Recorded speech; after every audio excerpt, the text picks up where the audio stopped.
Dick, do we have a quorum? Clerk will call the roll. Roll call, legislative day number 5, January 16th, 2023. Anderson. Here. Baldwin. Barlow. Here. Beitman. Here. Boner. Here. Bouchard. Brennan. Here. Case. Present. Cooper. Here. Dockstetter. Here. Ellis. Present. French. Here. Murphy. Here. Garou. Here. Hicks. Here. Hutchings. Here. Ide. Here. Jones. Here. Kinski. Thank you. Kinski. Here. Cole. Present. Landon. Present. Larson. Here. McEwen. Here. Nethercott. Pappas. Here. Rothfuss. Here. Salazar. Here. Schuler. Here. Scott. Here. Steinmetz. Here. Bouchard.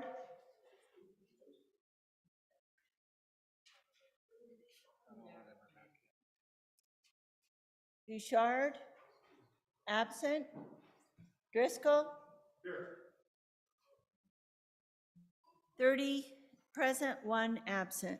Thank you. Prayer by Reverend Richard Gilbert.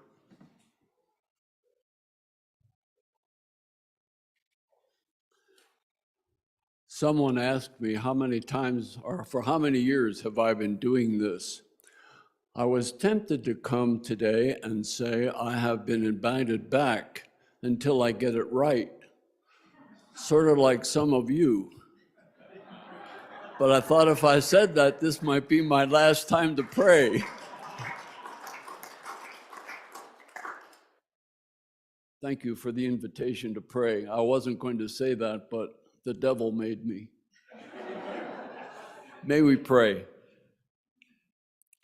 God of truth and wisdom, we ask of you that we might be persons able to discern between visions that are true and beneficial and visions that are erroneous and harmful. The words of Proverbs in the King James Version remind us that where there is no vision, the people perish. And the words of the prophet Jeremiah remind us that people speak visions of their own mind. We pause for a moment this day and the commencement of this week to express gratitude for people past and present who had and have vision, and who were and are able to articulate that vision into beneficial building blocks upon which a just and right society is built. We pray that persons of righteous vision will see and speak in this chamber, making Wyoming a state where infants will be born in healthy environments, children excel in education, young adults embark upon meaningful employment, and older adults enjoy the fruits of their labors. Gracious God, grant clarity to our thinking, conviction to our speaking, discernment to our hearing, to the end that we may be known as persons of valuable, endurable, beneficial vision. In your holy name we pray. Amen. Senator Jones, will you lead us in the pledge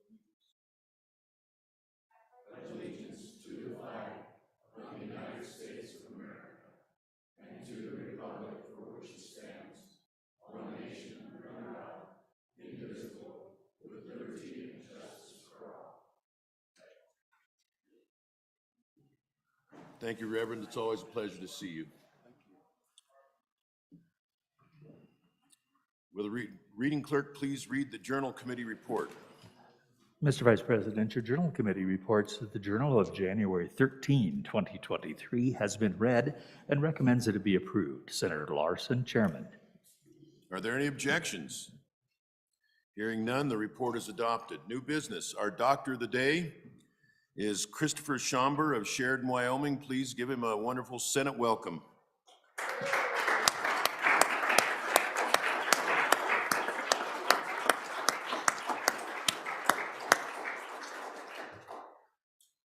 Dr. Schomburg is also medical director of the medical group, is that correct?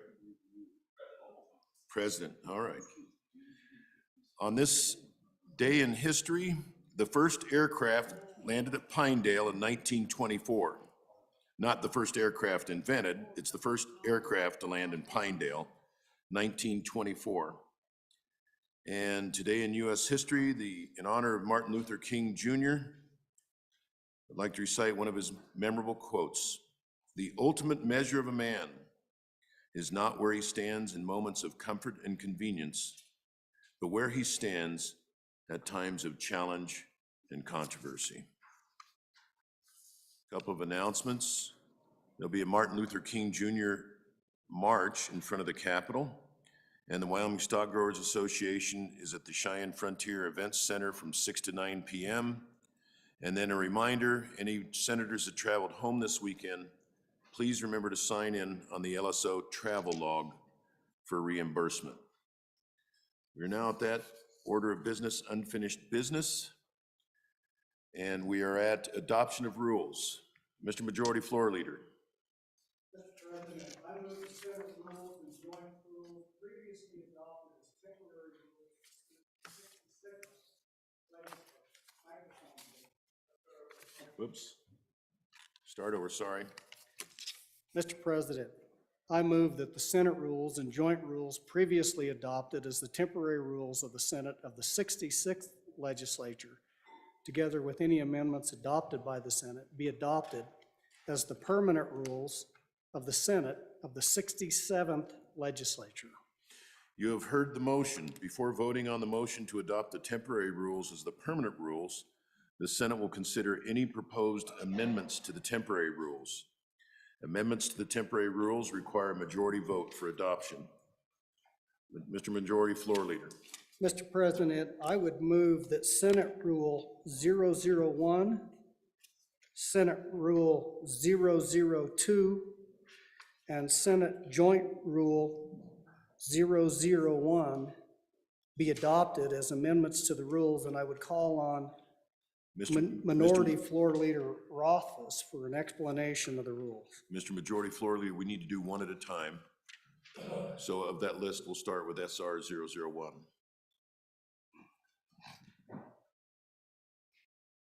Well, could we have the rule read in, please? SR 001, Rules of the Senate 1-2 and 13-1A. Senator Rothfuss. Thank you, Mr. Vice President. Mr. Vice President, I move Senate Rule 001. Ask the body's favorable consideration. Each of the three Senate rules that we'll present today were from the Rules Committee and are, to a large degree, while the first two are conforming, we'll go through those, and then the third one, when I get to it, we can talk through. It's a carryover of a previous idea. But Senate Rule 1, you'll see in front of you, changes Senate Rule 1-2, which is parliamentary practice. Senators, we use Mason's Manual of Legislative Procedure.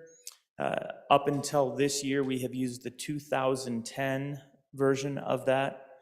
This would change it so that we would use the 2020 version of that. So that's a new version. There are some modifications. It's not a significant overhaul, but there are some changes, and this then brings us up to date with the 2020. If you already have one of the 2010s and need a 2020, then talk to leadership or the clerk, and we can look into getting a new copy of that.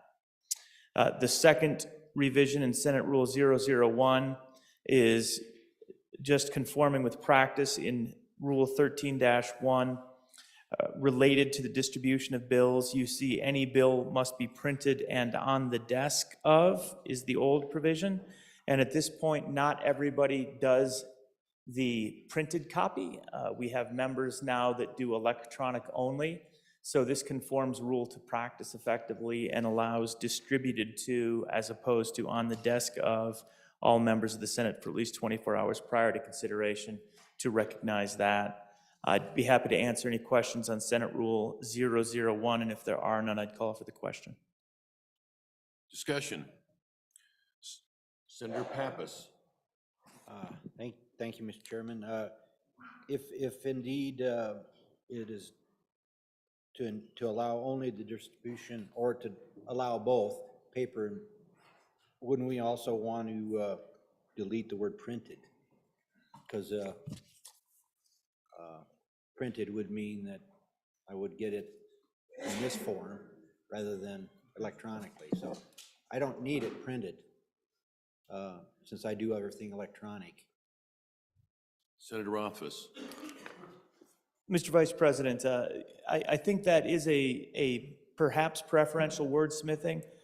We can either do that as a de minimis change if the LSO agrees, or alternatively, I think the language as written still would allow for either of those two things. So in the interest of time, I'd suggest that we go ahead and go forward with this and let LSO make that de minimis change if they see it as a technical correction.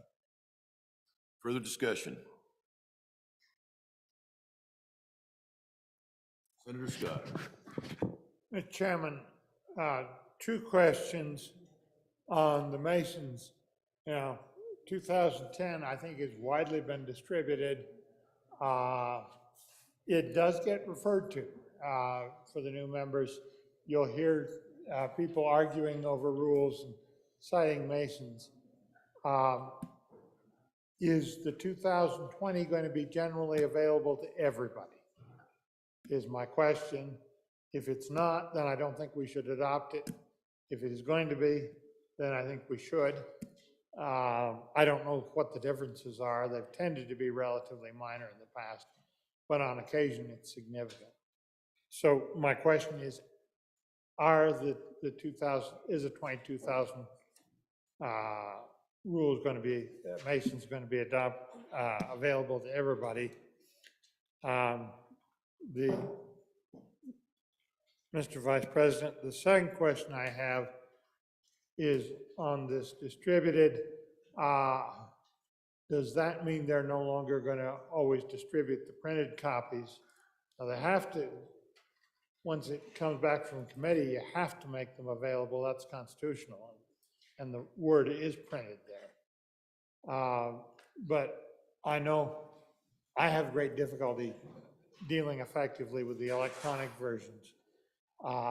And I just don't see things, Mr. Vice President, in an electronic one that I do in a printed one.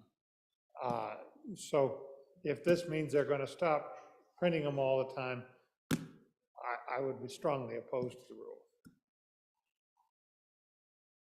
Senator Office. Thank you so much, Mr. Vice President. Quick point of order before that. Technically, I'm allowed to speak twice. So I introduced the first time. I'm probably already past my second time. You can perhaps, Mr. Vice President, allow me a little exception to that for this time, and then we'll try and remedy it from there. Let me confirm. Yeah, it's not limited. It's not limited? No, it's not limited. All right, I thought it was under the standard orders of the Senate. Well, Although that's if handy. you want to speak only twice, No, we'll honor that. no, I thought that would be operating under the standard order of the Senate. If our chief clerk says otherwise, then I'm happy to answer more questions. So, Mr. Vice President, regarding the availability of the 2020, it will be pursuant to the same policy that 2010 exists under through Management Council, which is not everybody has a Masons 2010. You get one of those when you ask for one of those, and we buy them on an as-needed basis because they're ridiculously expensive. So there will be no change to the distribution policy in any way. If you would like a 2020 Masons, just like if you would like a 2010 Masons, then please put in that request. You should have an email from about half a week ago to a week ago that has that information about requesting an updated Masons. Regarding whether or not there will be a continuation of printed on 13-1, and perhaps that's the reason why printed is left in there, because they will always be printed if that's what you want. If you don't want them to be printed, that's the only time they'll be electronically distributed. So as the primary policy, there's no move away from them being printed. So I believe it's a continuation of what the good tall senator from Bates Creek wants. There should be no changes from his perspective. Thank you, Mr. Chairman. Further discussion? Further discussion. The question before you is amendment number SR 001, which amends Senate Rule 1-2 and Senate Rule 13-1. The chief clerk will call the roll. Amendment roll call, SR 001. Anderson? Aye. Baldwin? Aye. Barlow? Aye. Beitman? Aye. Boner? Aye. Bouchard? Aye. Brennan? Aye. Case? Aye. Cooper? Aye. Dockstetter? Aye. Ellis? Aye. French? Aye. Furphy? Aye. Guru? Aye. Hicks? Aye. Hutchings? Aye. Ide? Aye. Jones? Aye. Kinski? Aye. Aye. Cole? Aye. Landon? Aye. Larson? Aye. McEwen? Aye. Nethercott? Aye. Pappas? Aye. Rothfuss? Aye. Salazar? Aye. Schuler? Aye. Scott? Aye. Steinmetz? Aye. President Driscoll?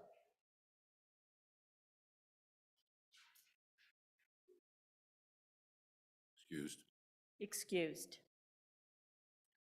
Closing vote.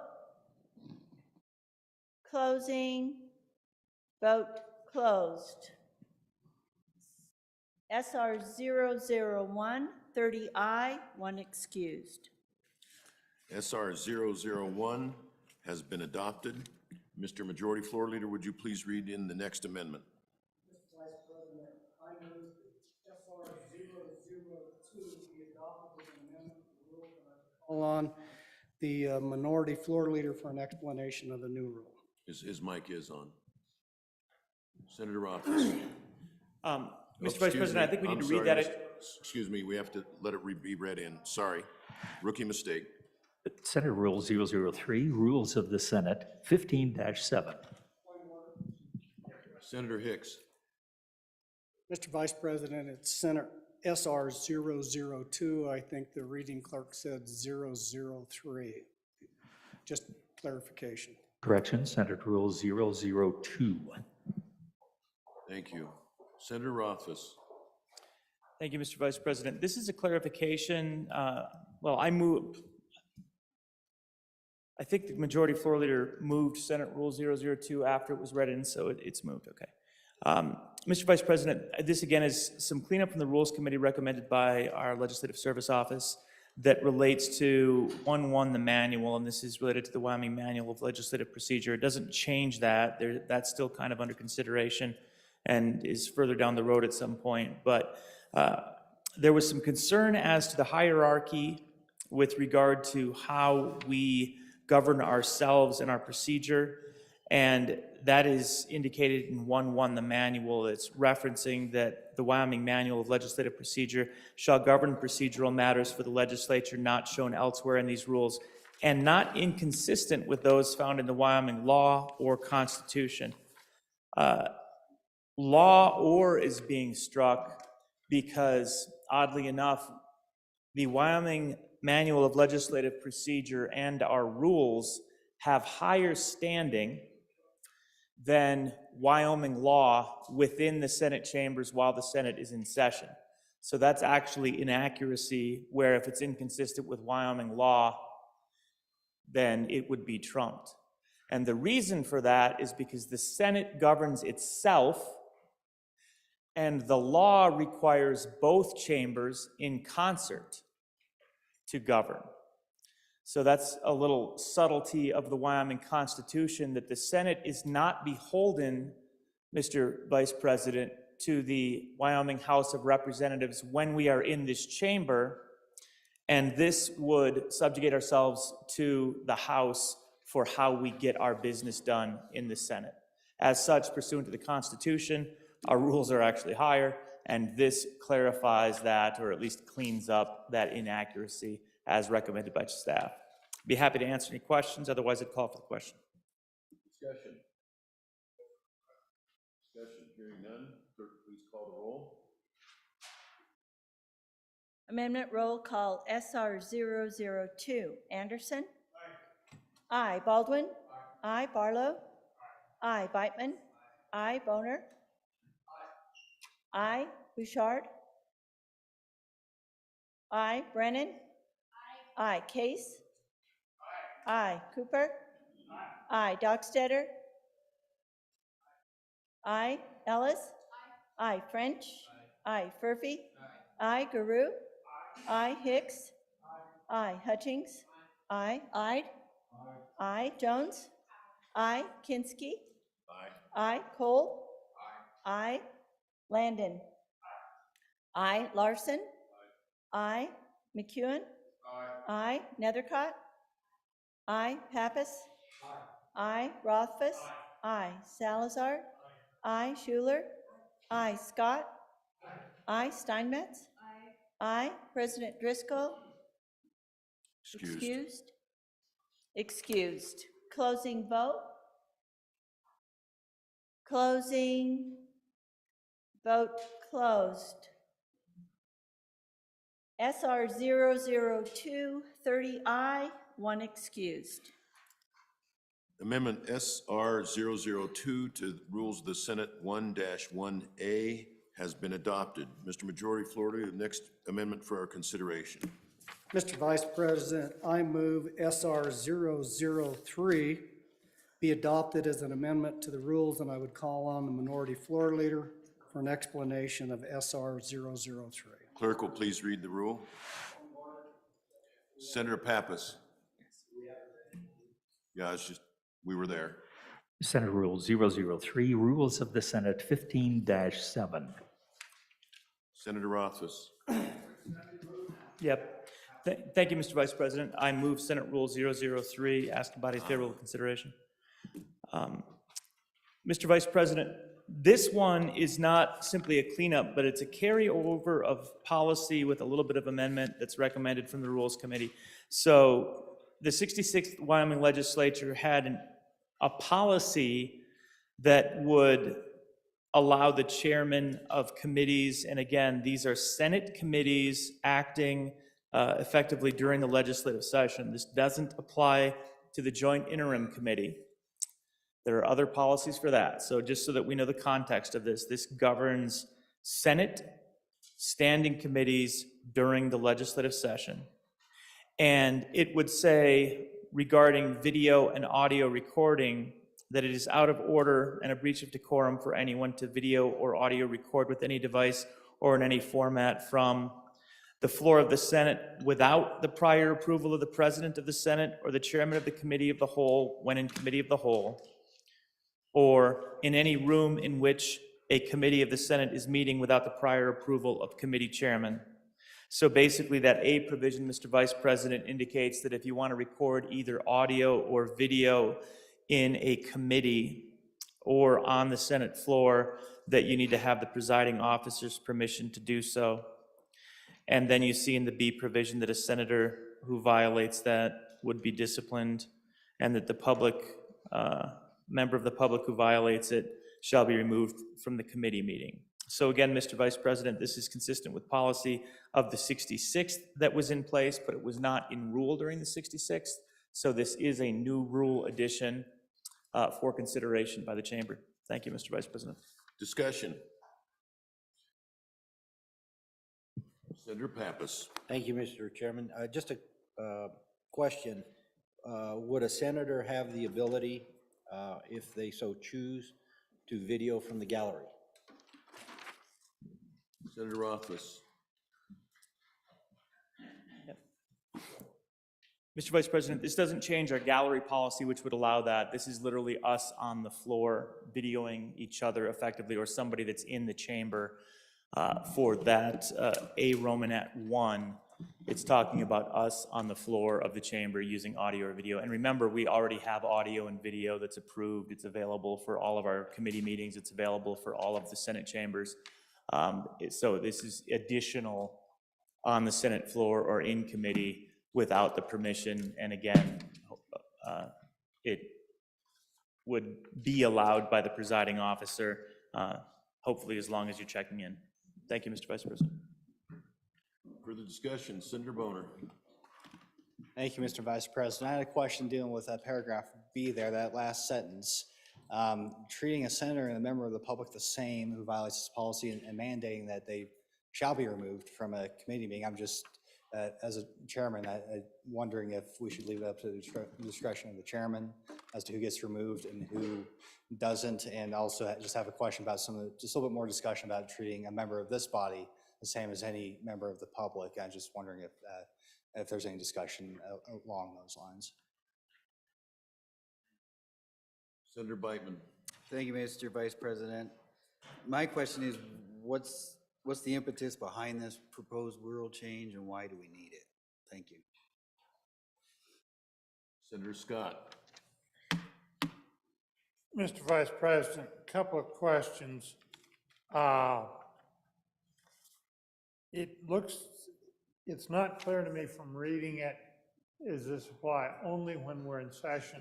Because I see plenty of people recording things, members and others, on the floor of the Senate when we're not in session.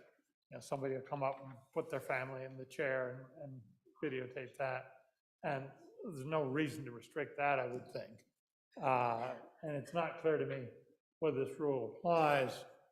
Second question I have, frankly, I see nothing wrong with a member of the audience recording a committee meeting. They want a record and want to know who said what. Public meeting, I don't see any problem with that. And my question is, we pass this rule, do I have to give a separate permission every time, or can I just institute a blanket permission in my committee? The only time I would want to say no is if somebody was being disruptive to, and some of them are capable of doing that in the recording process. And I deal with that on a case-by-case basis. But it's so easy to, with some of the modern cell phone technology, to do a recording without being intrusive about it and interfering with the committee meeting. Mr. Vice President, I guess I'm somewhat questioning the need for this rule. Any further? Senator Salazar. Thank you, Mr. Vice President. So I guess more a comment than a question. Last year, I stood at the door here with my video, my cell phone, just to show my constituents walking down the aisle and then going to my desk, and that's it. I find the fact that I need permission to do that a little heavy-handed. I understand where this is coming from, but I'm having a serious trouble with this from the standpoint of the Senate floor. Thank you, Mr. Vice President. Senator Ellis. Thank you, Mr. Vice Chairman. I appreciate all the comments on this and I share the concern, but just want to offer some information. I was at a committee hearing and I know that this doesn't apply to committees, but we had members of the public who were actually trying to take pictures of, as we were seated at a committee hearing, everything below the desk, and we didn't have a table skirt around. So for ladies who are sitting there, I think the concern is, why we have that rule for table skirts is so that no one's trying to catch pictures of our private areas. But actually a member of the public took a picture of one of our male colleagues from down the hall and posted it on social media and was talking about his particular private parts.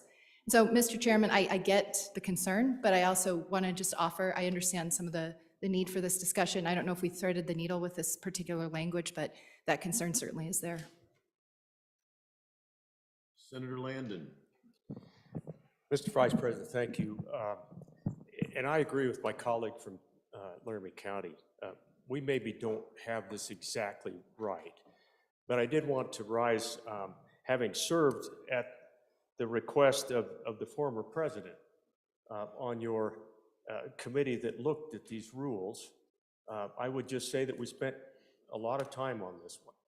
And absent some kind of rule being in place, then you have no ability, because then you have somebody say, well, you don't have any rule for this. There isn't any rule. So you can't keep me from shooting pictures up front. So I think that I would suggest to you that this lands in a pretty decent spot, because that does not preclude someone, Mr. Chairman, or Mr. Vice President, from being able to seek your permission to say, hey, I've got some relatives here, we want to get a picture on the day they're here. Would you mind if, of course, we're going to allow that sort of thing. But quite frankly, this has gotten a little bit out of hand. I've been in a committee meeting where a certain legislator would be singled out. And it's very distracting and can be very difficult in a committee meeting. This deals more up here, but the point is, I think we need to put something on the books. Maybe it's not quite everything that we had hoped for or need, but I think absent some kind of rule, I don't think that's a good answer either, Mr. Vice President. Thank you. Thank you. Senator Garou. Thank you, Mr. Vice President. I'll only speak to, as a member of the Rules Committee, what I was thinking when I voted for this. It wasn't about a single senator walking down the aisle to go to his desk or anything like that. All our proceedings are on camera right now. We're all on camera right now. Sometimes we've been told, at times, in committee meetings, which this does speak to in committee meetings during the session, and to when we're on the floor, that at times, if someone were to take out their camera and then just hold it up and walk around the room as people are talking, that some feel, I'm not one of them, but some feel that that could be a belligerent act, that that could be an act of trying to have a chilling effect on what someone's saying. So, Mr. Vice President, all we were trying to do was enable the chair to be able to work with that if there is evidence of that, or someone feels that they're feeling uncomfortable, whether it be in a committee meeting or here on the floor. But as far as the code, like I say, the meetings are taped, they're all on it. If you want to pull out a snippet of tape and play it, put it on Facebook or put it anywhere you want, you're perfectly willing to do so. That wasn't the point.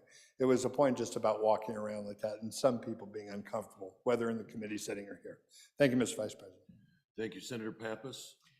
Thank you, Mr. Chairman. I'm a little concerned because at times I've sat in this chamber and we've had people come in, singers or musicians, and I've seen a good friend or a child of a friend, and I didn't know they were coming here, and I wanted to take a video, and I did take a video of them playing. Well, in this instance, then I would have to immediately go find a permission to do that. So maybe there ought to be some exceptions. I don't know, but I find it a little bit discouraging that we have to go this far. I agree with some of the reasons that we need it, and I agree with some of the reasons that it's a bit too much. I'm not comfortable with it. I don't think it's ready for prime time, but I understand the reason for it. I just don't want it to, for maybe one or two problems that we've had in the past to get in our daily lives and change everything that, the freedoms that we've had on this floor. Thank you. Senator Landon. So, Mr. Vice President, just one thing I failed to mention that came into play and that we talked about. Things have really changed over the last 3 or 4 years here in the Senate. Everything that we do now is recorded. So that factored into our discussion, the fact that you can go back and take a look at just about anything that we do. So just wanted to point that out. Thanks. Senator Rothfuss. Senator Hutchings. Thank you, Mr. Chairman. I've been reminded of an incident when I was taking photos of our beautiful Capitol after the $300 million renovation. And I was accused of taking pictures of someone. And it's like, well, this is a public building. We are public officials, and we should act accordingly, appropriately all the time. So with that, Mr. Chairman, I see no problem with anybody recording anything I say or anything I do with hopes that I'm always doing the right thing. Thank you, Mr. Chairman. Senator Hicks. Yeah, Mr. Vice President, to try to help answer just a few of these questions as you get to 15-7A Romanet 2 to my colleague from Natrona County is I believe it's within the committee chairman's discretion to establish as to whether you want a blanket policy at every meeting, state that, or just start out as your committees and just adopt that as a blanket policy that anybody wants to come in and video record. I think that's broad enough to leave that with the discretion of those committee chairmen during those committee meetings.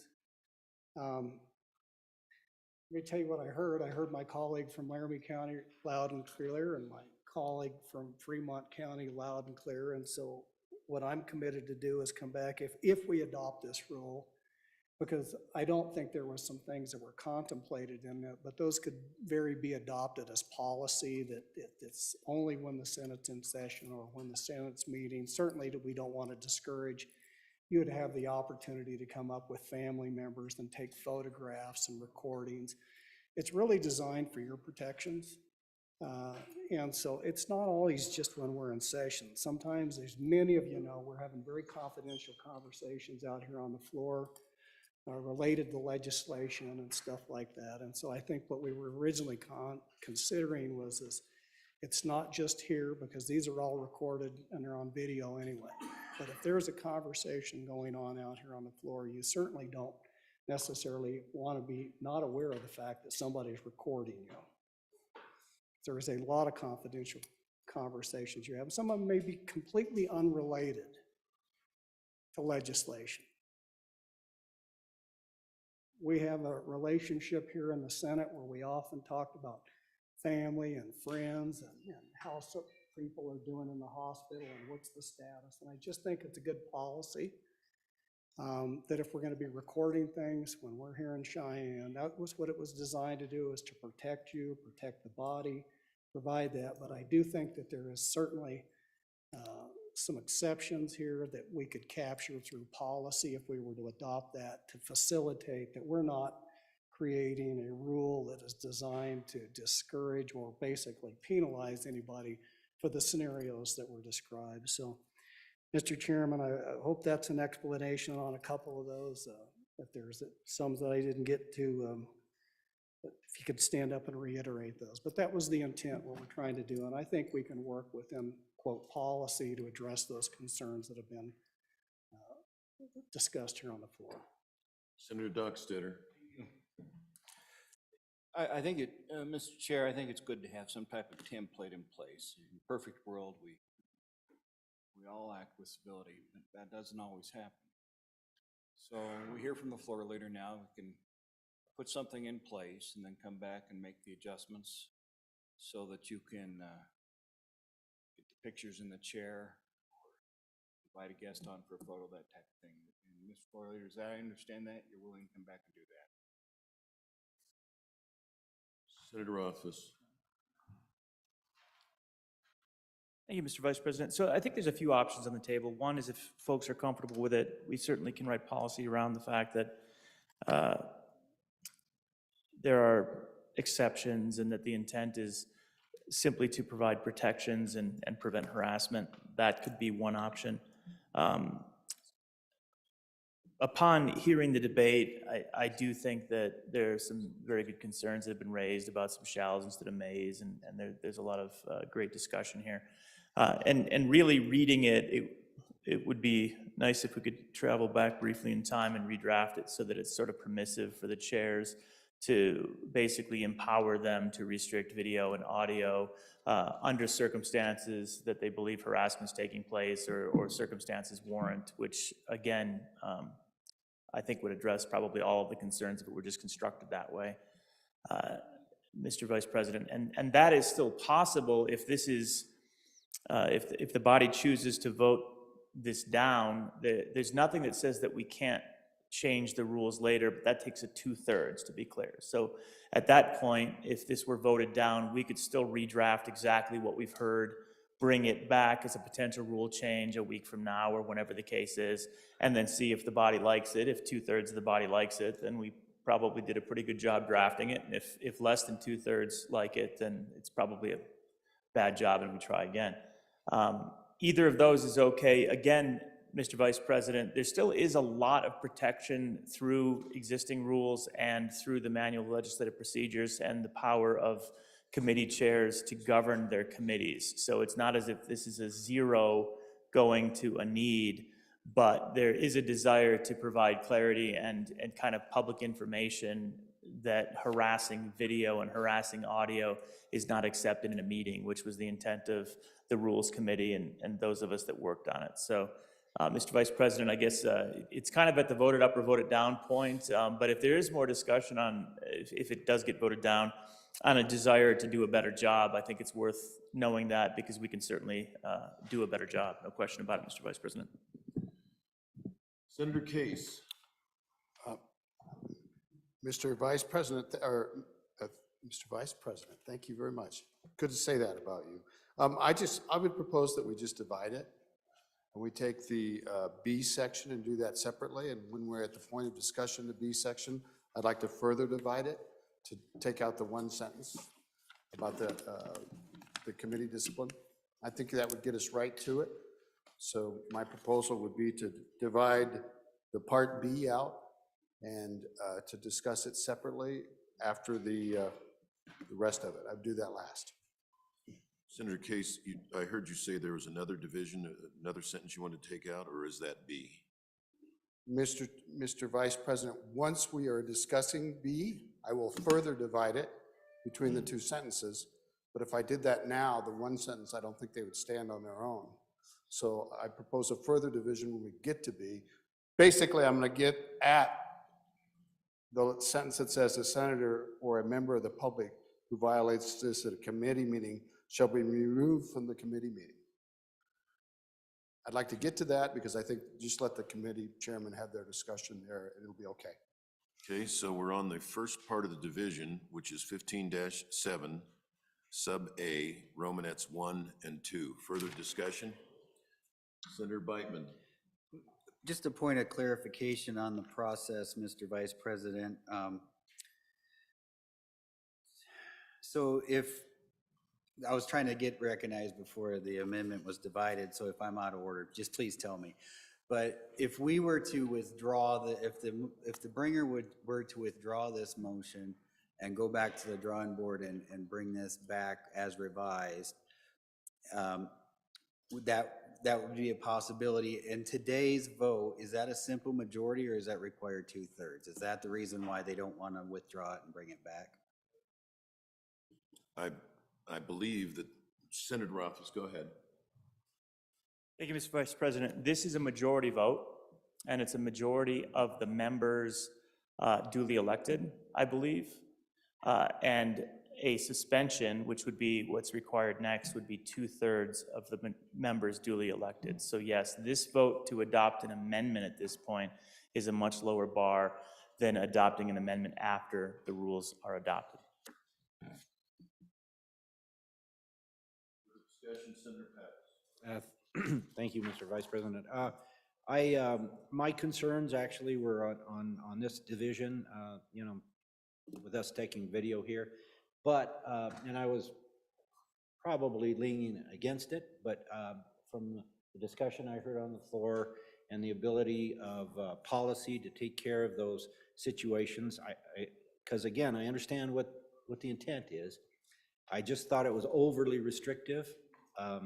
But if it can be taken care of with policy on situations where, you know, we normally can or would want to take video on the floor, I'm good with that. So if indeed we can have policy to that, I'm gonna trust my fellow senators to come up with that, and so I'll be in favor of it then.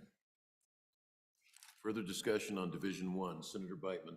Yeah, thank you. On and against, I come at it the same philosophical opposition to this, but once it's in the rules, those trump policy. And if we pass a bad rule or poorly written rule, we're stuck with it until we suspend the rules with a 2/3 motion or a 2/3 vote to suspend the rules and adopt a new rule. So we got to get this right. Don't pass something just to pass it.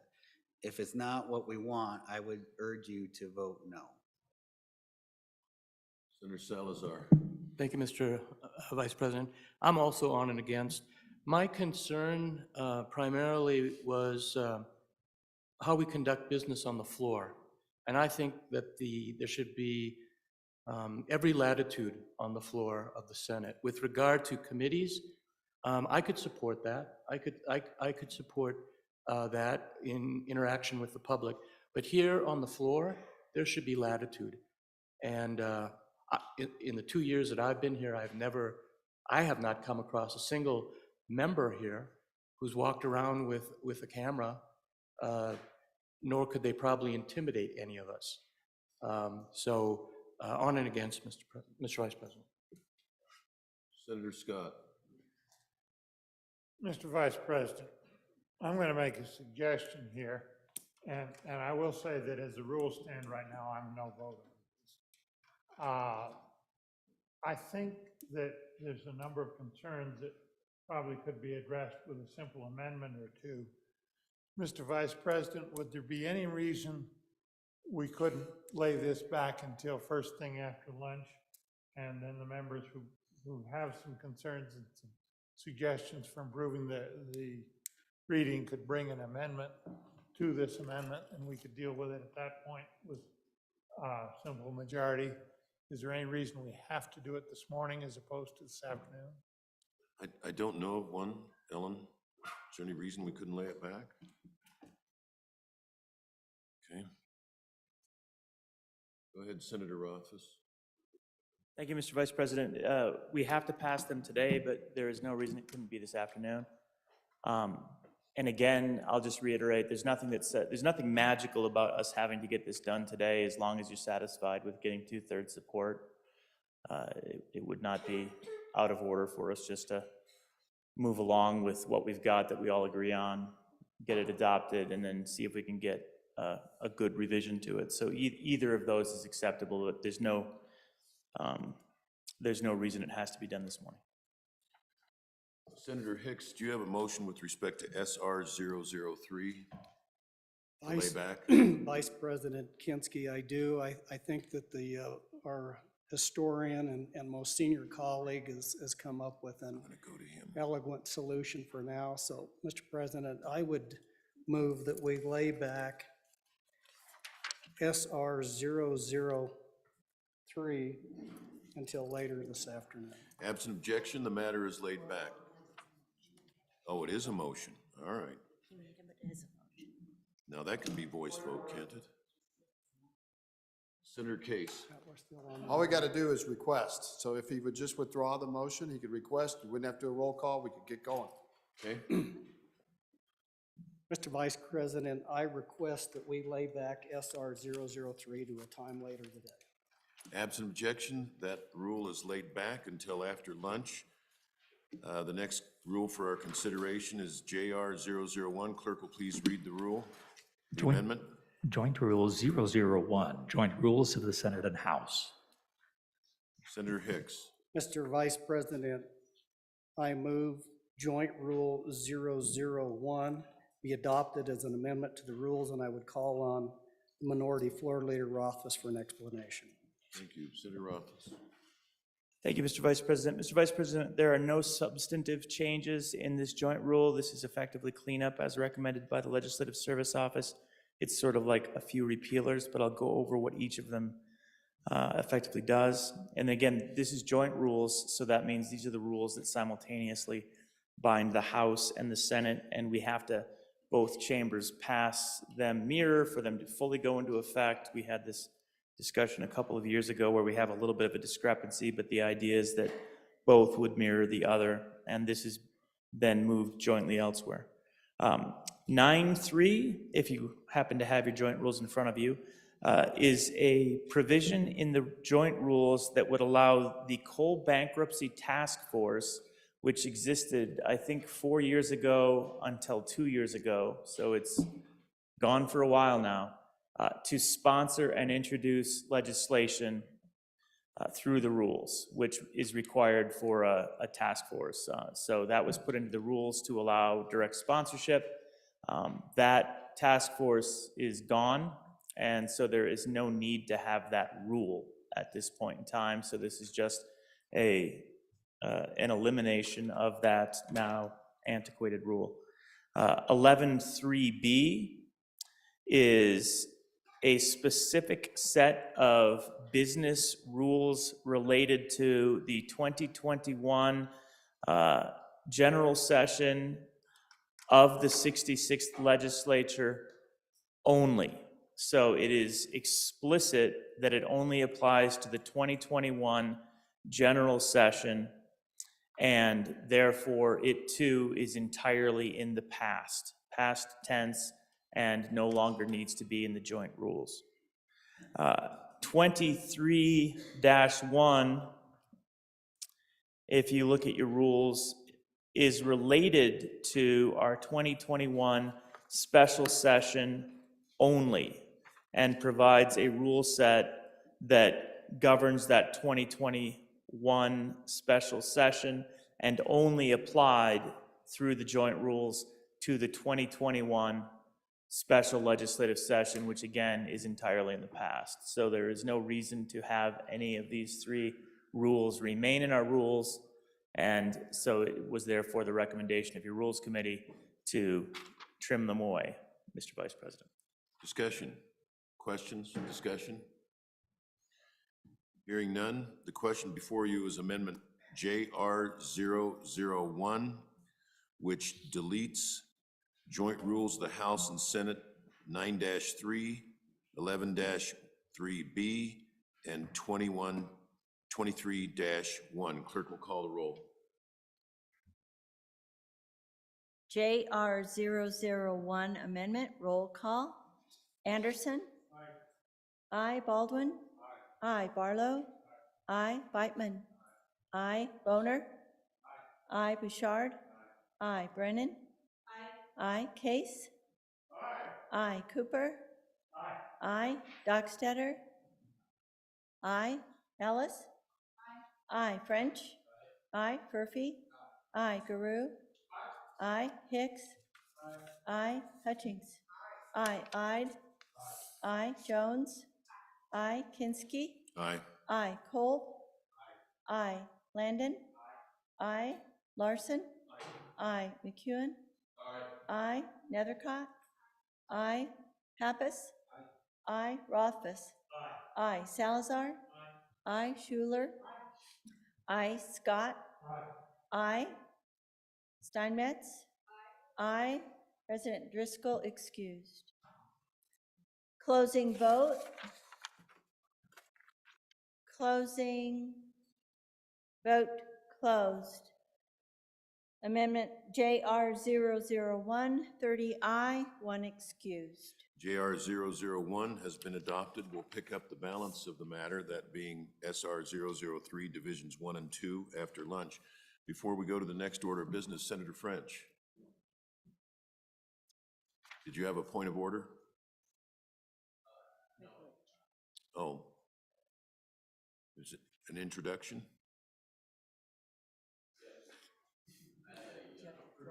Privilege of the floor. Absolutely, Senator French. Whoops. In front of you is the Cody High School Youth for Justice. If you'd give them a big hand.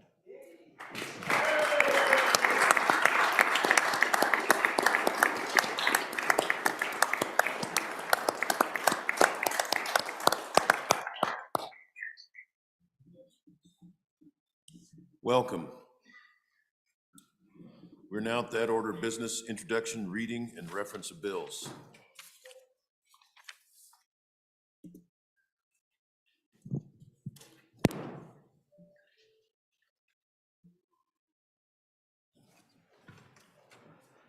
Senate File 0108, first reading of the bill.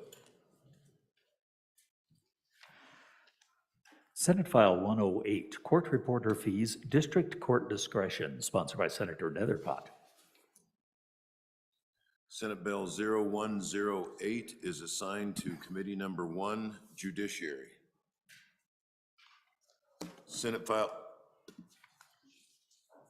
0112, first reading of the bill. Senate File 112, Peer Support Counseling Confidentiality, sponsored by Senator Nethercott. Senate File 112 is referred to Committee Number 1, Judiciary. Senate File 116, first reading of the bill. Senate File 116, Protection of Lawful Commerce in Firearms, sponsored by Senator Dockstader. Senate File 116 is referred to Committee Number 1, Judiciary. Senate File 118, first reading of the bill. Senate File 118, Fund Balanced Calculations, Federal Encumbrances Excluded, sponsored by the Appropriations Committee.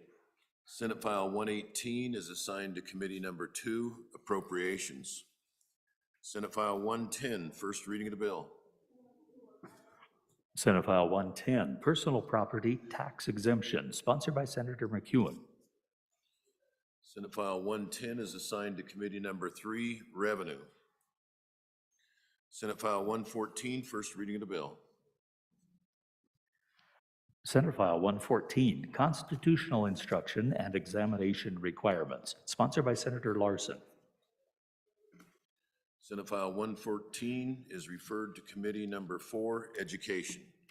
Senate File 117, first reading of the bill. Senate File 117, Parental Rights in Education, sponsored by Senator Dockstader. Senate File 117 is assigned to Committee Number 4, Education. Senate File 113, first reading of the bill. Senate File 113, Architects Practice Act Amendments, sponsored by Senator Pappas. Senate File 113 is assigned to Committee Number 6, Travel. Senate File 7, first reading of the bill. Senate Joint Resolution 7, Support for Taiwan, sponsored by Senator Driscoll. Senate Joint Resolution 7 is assigned to Committee Number 6, Travel. Senate File 115, first reading of the bill. Senate File 115, Dental Insurance Payment for Services, sponsored by Senator Cooper. Senate File 117 is assigned to Committee Number 7, Corporations.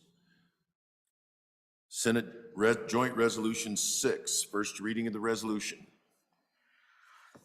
Senate Joint Resolution 6, Political Expenditures, sponsored by the Corporations Committee. Senate Joint Resolution 6 is assigned to Committee Number 7, Corporations.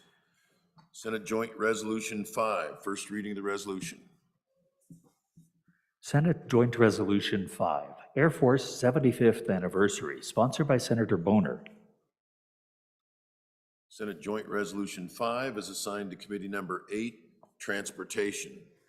Senate File 109, first reading of the bill. Senate File 109, Prohibiting Chemical Abortion, sponsored by Senator Salazar. Senate File 109 is assigned to Committee 10, Labor Health. Senate File 111, first reading of the bill. Senate File 111, Child Abuse, Change of Sex, sponsored by Senator Scott. Senate File 111 is assigned to Committee Number 10, Labor Health. You don't want to go too fast on that, you hyperventilate. Next, we're now that order of business reports from standing committees. January 13, 2023, Mr. Presidential Committee Number 8, Transportation, Highways, and Military Affairs, to whom is referred Senate File 14, Wyoming National Guard Professional Malpractice Liability. Respectfully reports same back to the Senate with a recommendation that it do pass. Ayes, Senators Boner, Brennan, Furphy, Kolb, and Pappas. Senator Boner, Chairman. January 13, 2023, Mr. Presidential Committee Number 8, Transportation, Highways, and Military Affairs, to whom was referred Senate File 15, Military Leave for State Employees. Respectfully reports same back to the Senate with a recommendation that it do pass. Ayes, Senators Boner, Brennan, Furphy, Kolb, and Pappas. Senator Boner, Chairman.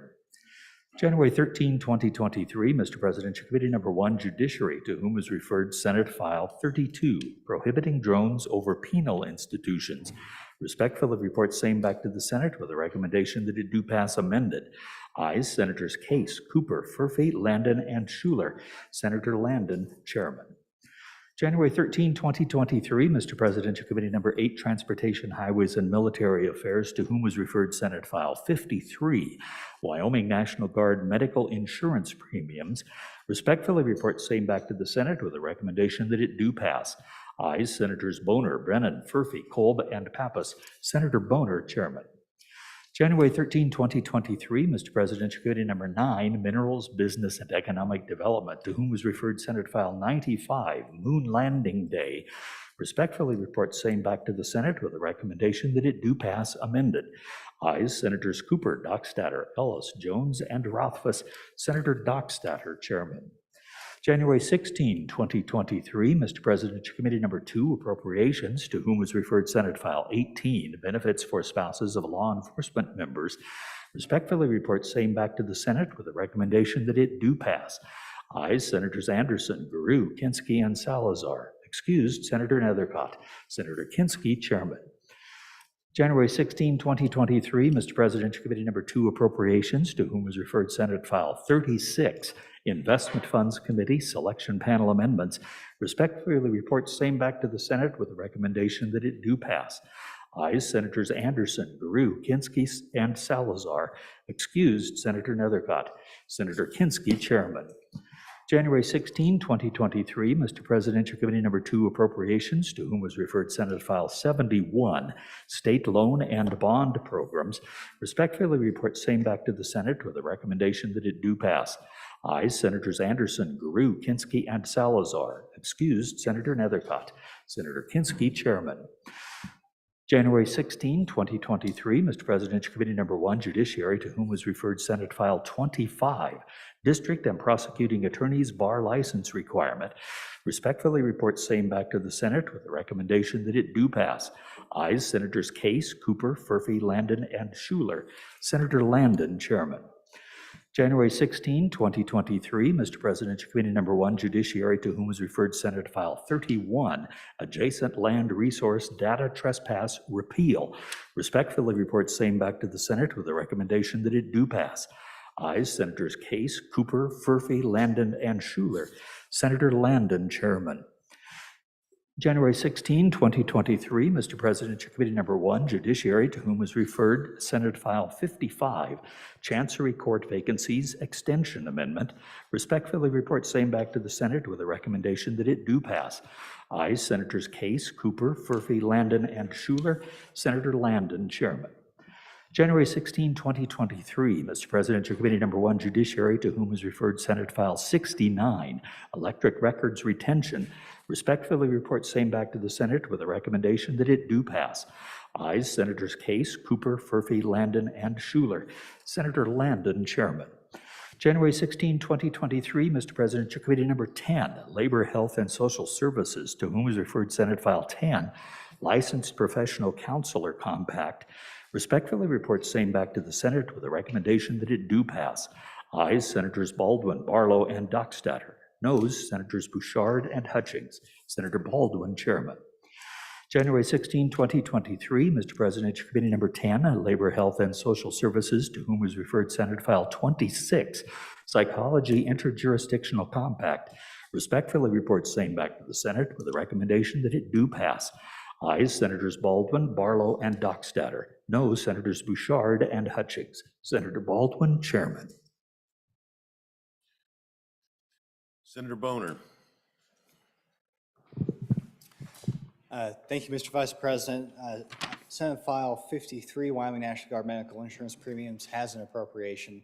I ask that be re-referred to Committee Number 2 Appropriations at this time. Senate File 53 is re-referred to Committee Number 2 Appropriations. We are now at that order of business. Bills on second reading. Senate File 7, second reading of the bill.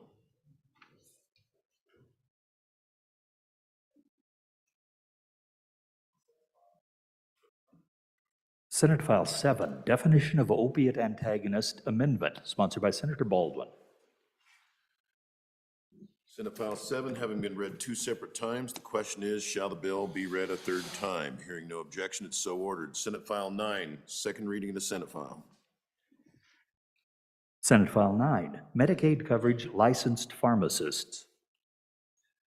Senate File 9 having been read 2 separate times, the question is, shall the bill be read a third time? Hearing no objection, it is so ordered. Senate File 42, second reading of the Senate file. Senate File 42, taxation of cigars. Senate File 42, we have an amendment.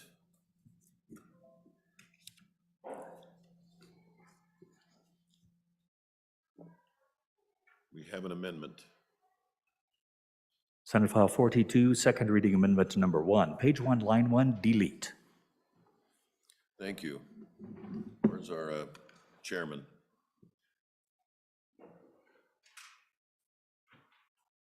Senate File 42, Senator Rothfuss. Amendment 1. Ah, yes. Thank you, Mr. Chairman. This was last week, wasn't it? Mr. Vice President, I move second reading amendment number 1 to Senate File 42 and ask the body's favorable consideration. Mr. Vice President, there was some discussion about concerns related to whether or not this was a revenue-raising bill and therefore whether or not it needed to be started in the other chamber pursuant to the Constitution. And again, that interpretation of the Constitution, Mr. Vice President, is up to the members, but it's a concern that I shared with the raiser of that concern, the good tall senator from Natrona County.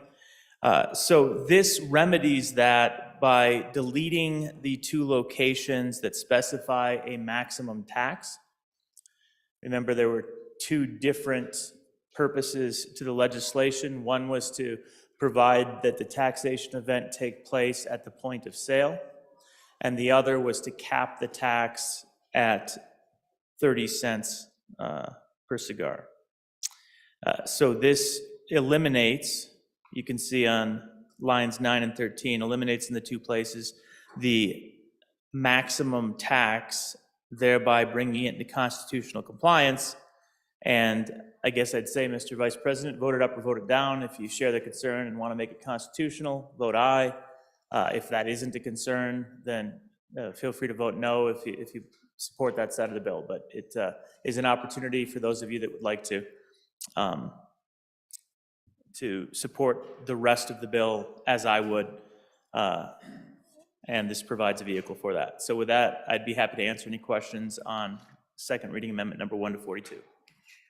Discussion, Senator Iden and Senator Beitman. Thank you, Mr. Vice President.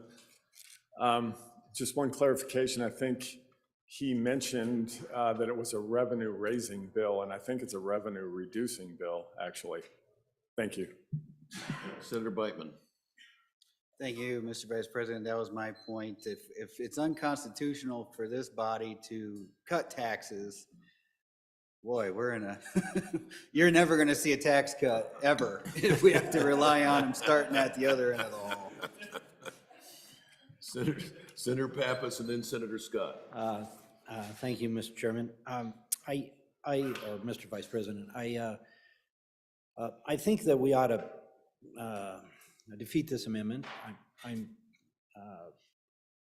Again, if you recall my previous testimony, that we don't tax the other tobacco products on a basis of quality or price. We tax them on a unit. And so, although the tax is at a percentage tax, we're going to put a cap on here so that every cigar then basically is 30 cents, okay? And that is per unit. And I think that's fundamentally correct, the way we should do it. I do, and if this amendment does go down, the provision that is still in the bill is still very important about it being taxed at the point of sale. So I hope the bill will go forward, but I think it's a much stronger bill and a bill that will encourage our our mom and pop cigar stores to have more, what should I say, more ability to compete with the big boys. And so it's a small jobs bill really for me when we start putting the tax on a unit basis for these small mom and pop cigar stores. Thank you. Thank you. Senator Scott, still there. Senator Scott. Mr. Vice President, my name was mentioned earlier. Frankly, I did not think that this bill was a revenue-raising measure. You look at the fiscal note, it's decreasing the revenue. I was opposed to the bill for that reason. I don't think we ought to decrease the revenue, but I don't see a constitutional argument that this is a revenue raiser when it cuts the revenue down. Because you look at Article 3, Section 33, and it says all bills for raising revenue shall originate in the House of Representatives. This appears not to do that, and I don't see a constitutional need for this amendment. So I think it should be voted up or down on the merits of the amendment.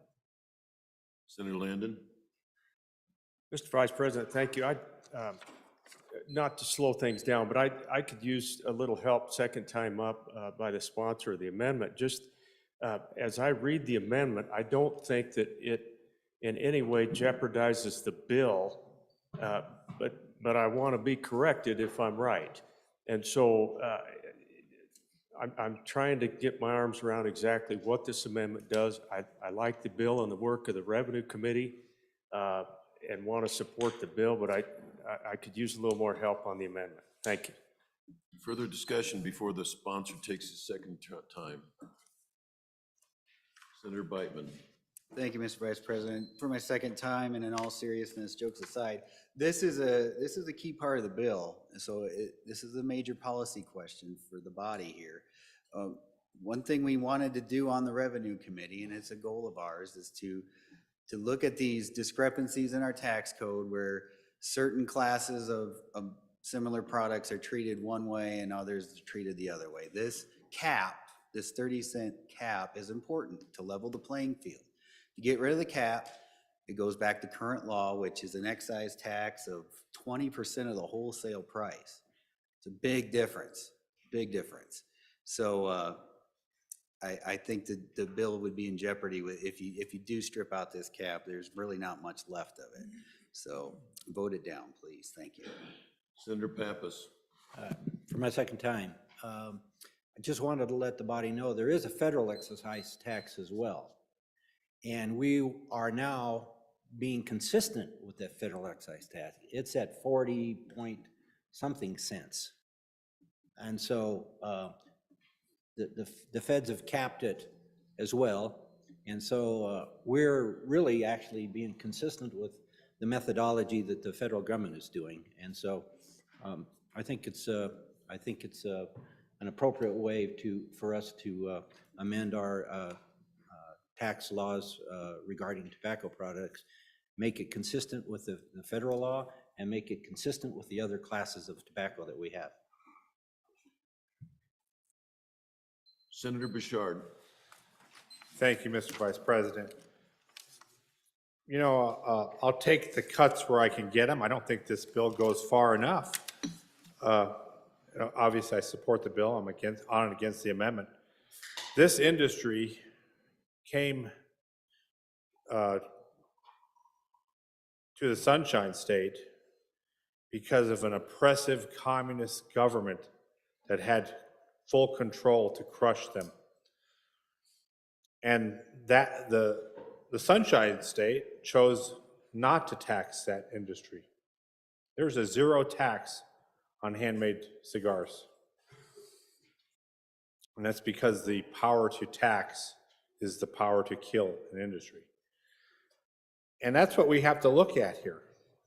What we're doing here is putting a cap on this, so it is taxed equally, the same as other tobacco products, and not excessively taxed. So this amendment would actually just almost gut a protection that I think that industry should have today. So on and against the amendment. Discussion before the sponsor takes a second time. Further discussion? Senator Rothfuss. Senator Rothfuss, through your second time. Thank you, Mr. Vice President. Appreciate the debate. And again, first of all, my apologies to the tall senator for misremembering who made that statement about revenue raising. So revenue raising legislation, again, can be interpreted two different ways. We like to look at it as raising, therefore it means increasing. But there's also the concept of you have revenue raising legislation which relates to taxation. And there have been different interpretations, again, at different times, whether by LSO or the Attorney General, on whether a decrease in taxes is a revenue-raising bill. I realize that sounds slightly counterintuitive, but again, I'm not the attorney that wrote those decisions or opinions. I've just read them. So the fact that this is slam dunk constitutional, okay, I mean, we can all believe that, but other attorneys that write opinions on such things can disagree. It is an interesting concept, though, and I don't think it's one that's been resolved by the courts. So there's no clear case law that points either way. The key concept is, again, there was discussion about whether this should have started in the other chamber, and this would remedy whether or not the bill could pass through this chamber. And it's true that it would only leave behind the provision about the point of sale, which it was my understanding in debate was a significant portion of the bill and was an important policy decision. Now it sounds like that's not a particularly important part, and the cutting of revenue by $181,000 a year seems like it's the primary part of the bill that is being considered. So again, Mr. Vice President, I wanted to bring an amendment that would allow me to support the bill if the amendment passed. And it is certainly up to the chamber to vote it up or vote it down. If this amendment passes, I'm perfectly comfortable with the point of sale aspect, but I do share concerns that have been expressed regarding the capitation of the tax. So with that, Mr. Vice President, I'd encourage the body to vote on and for second reading amendment number 1 to Senate File 42. The question is second reading amendment number 1 to Senate File 42. All those in favor, please signify by saying aye. Aye. Opposed, no. No. The amendment fails. We're now back on the bill.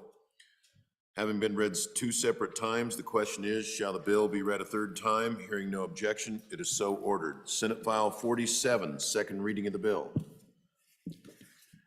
Senate File 47, Education, Repeal of Immunity for Corporal Discipline. Senate File 47, having been read 2 separate times, the question is, shall the bill be read a third time? Hearing no objection, it's so ordered. Senate File 63, second reading of the bill. Senate File 63, Tax Administration Revisions. Senate File 63, having been read 2 separate times, the question is, shall the bill be read a third time? Hearing no objection, it is so ordered. Senate File 73, second reading of the Senate File. Senate File 73, Lawful Fences. Senate File 73, having been read 2 separate times, the question is, shall the bill be read a third time? Hearing no objection, it is so ordered. Senate File 74, second reading of the Senate File. Senate File 74, Slow-Moving Vehicles Amendments. Senate File 74, we have 2 amendments. The first, Senator Ide.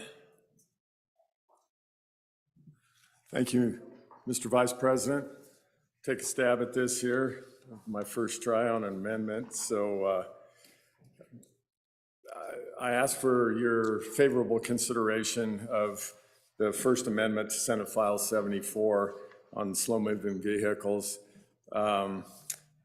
Essentially what it is the first one's pretty simple. Senator Hicks. We need to have move the amendment, so it would be moved first. Yeah, have it read in. Will the clerk please read in the amendment? Senate File 74, second reading amendment number 1, page 2, line 9, strike. That was my bad, Senator Ide. Back to you. Thank you, Mr. Vice President. So all we're doing there with that one is we're Did you just already taking move it. the amendment, Senator Ide? Yeah, You need to move the amendment, I'm sorry, if you hadn't already. I move the First Amendment to Senate File 74. Mr. Chairman, Senator Hicks, motion would be I move second reading amendment number 1 to Senate File 74. Just, you're good. Give it another shot. I get a lot of advice and I'm all over the place. So I was just told on another one, it says, I move Committee of the Whole Amendment number 1 in second reading. Second reading It'd be amendment. second reading amendment 1 to Senate File 74. Okay, second reading amendment to Senate File 74. Second reading amendment 1 to Senate File. Okay, second reading amendment 1 to Senate File 74. All right, we got her. There we go. Thank you Plow for ahead. your patience. The language in there that's being taken out, we discussed it, Committee of the Whole, and essentially it's just taking out the American Society of Agricultural and Biological Engineers and putting in Wyoming state law. It's on page 2, line 10. So that's the only amendment there on this first amendment. So I'm not sure, do we do the Second Amendment as well and vote on both? We'll just go with the First Amendment. So I would ask for your favorable consideration, and if anybody wants to ask me any questions, I'd be glad to. Thank you. Further discussion? Further discussion?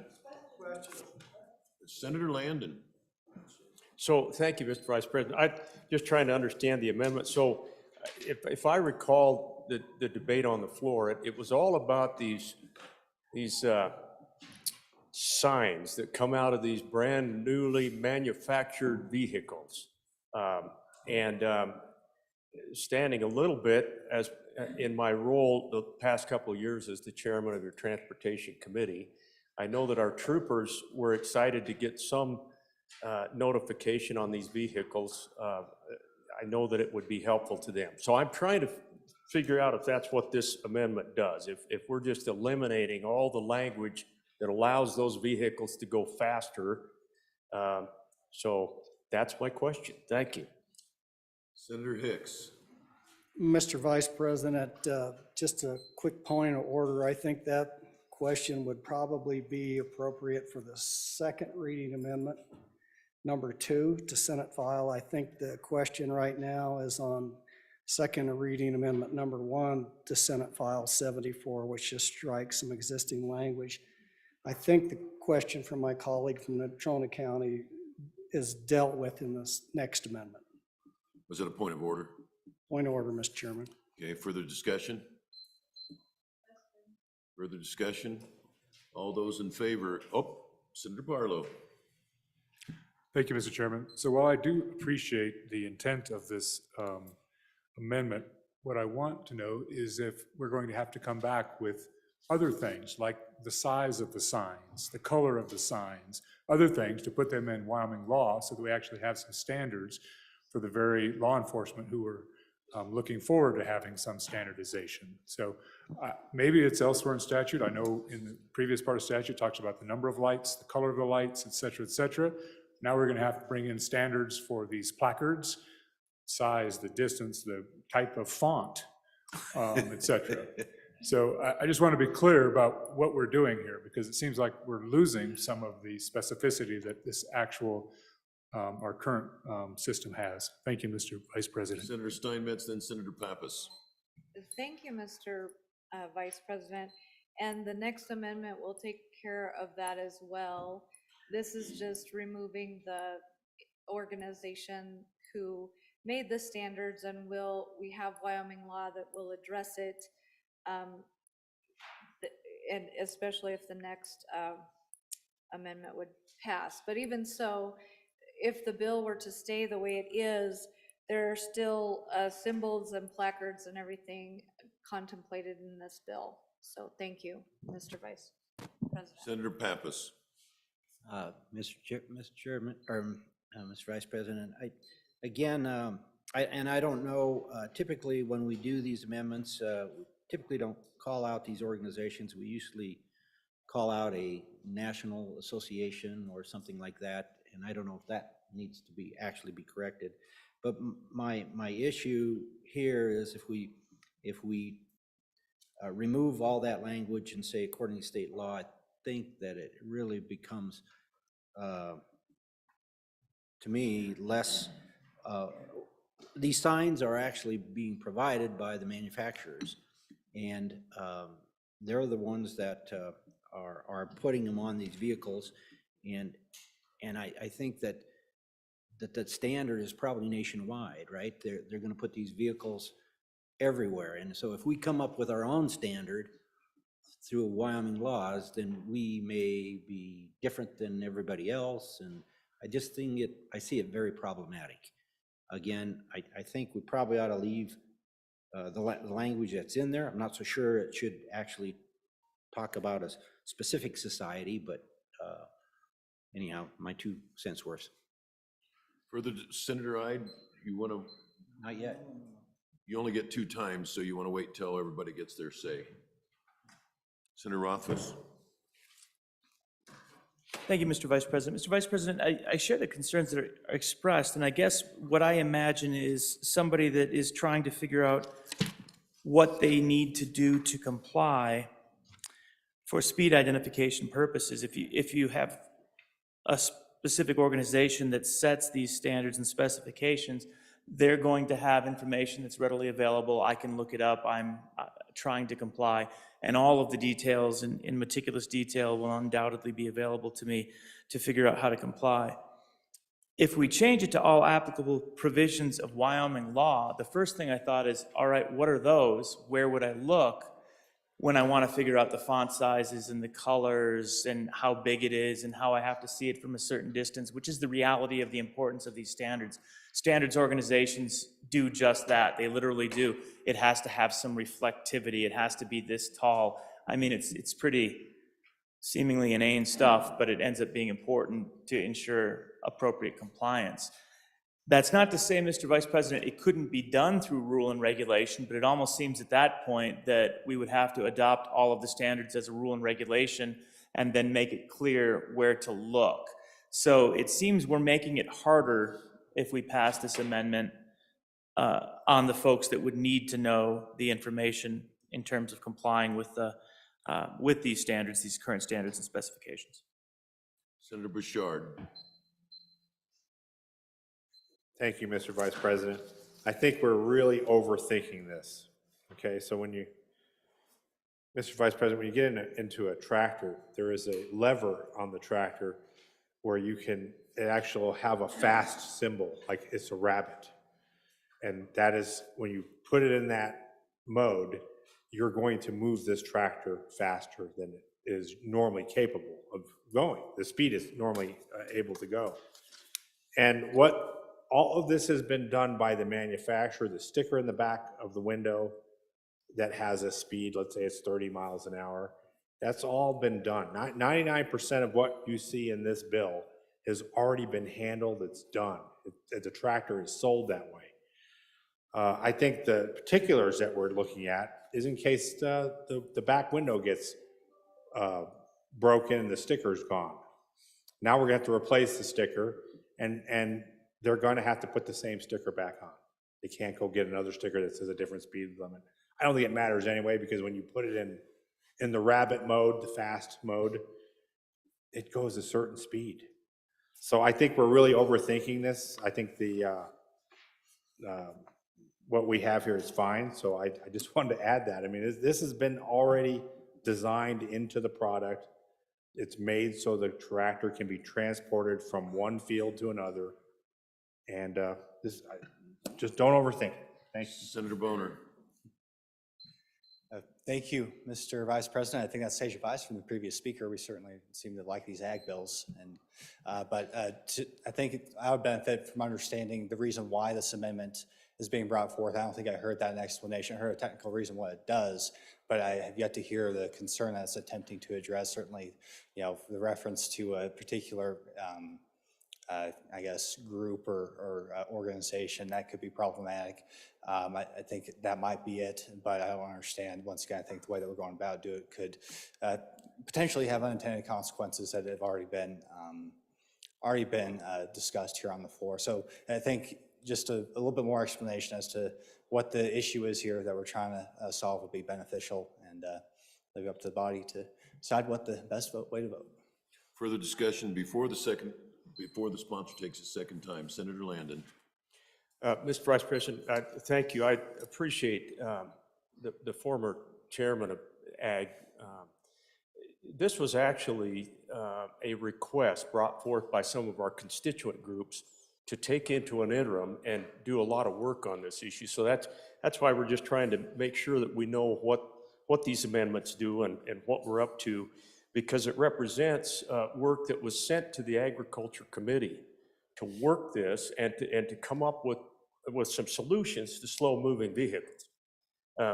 It was originally slated to go to transportation. It was moved over to agriculture, and I thought that was good interim work that came to us.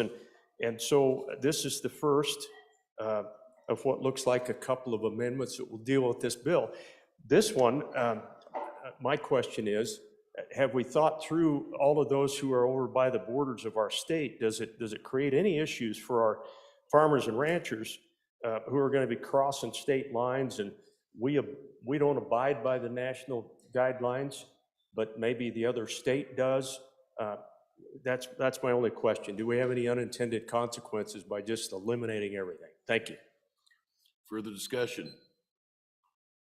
Further discussion? Senator Bouchard. Thank you, Mr. Vice President. So I heard a question previously, and I think this will solve the problem. Under the current law, if you have a triangle, you cannot go faster than 25 miles an hour. So under current law, that's the problem. So these new tractors are not in compliance under the current law. Once we fix this, these modern tractors will be in compliance, and Highway Patrol will not have a problem. Local police won't have a problem. This will all be resolved, and everybody will be happy. So, thank you. Further discussion before the sponsor takes his second time. Senator Ide. Thank you, Mr. Vice President. I think the senator from Laramie County did a very good job of summarizing that up right there. The Second Amendment kind of takes care of a lot of that. This First Amendment is primarily to just, not everybody knows who the American Society of Agriculture and Biological Engineers are, and they may not be sympathetic to American values or Wyoming values. So we wanted to get something to keep things local here. So that's all I have on the First Amendment. Thank you. We're on the question of second reading, amendment number 1 to Senate File 74. All those in favor signify by saying aye. Aye. Opposed, no? No. The amendment has failed. We are now on amendment number 2 to division having been called for. All those in favor of amendment 1 to Senate File 74, please stand.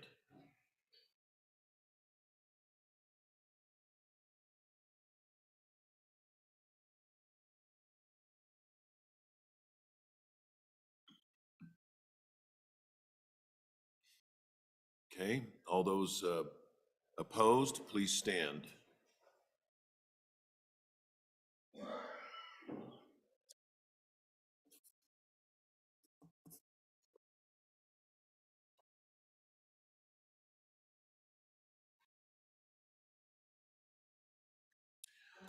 Twelve yes, 18 no.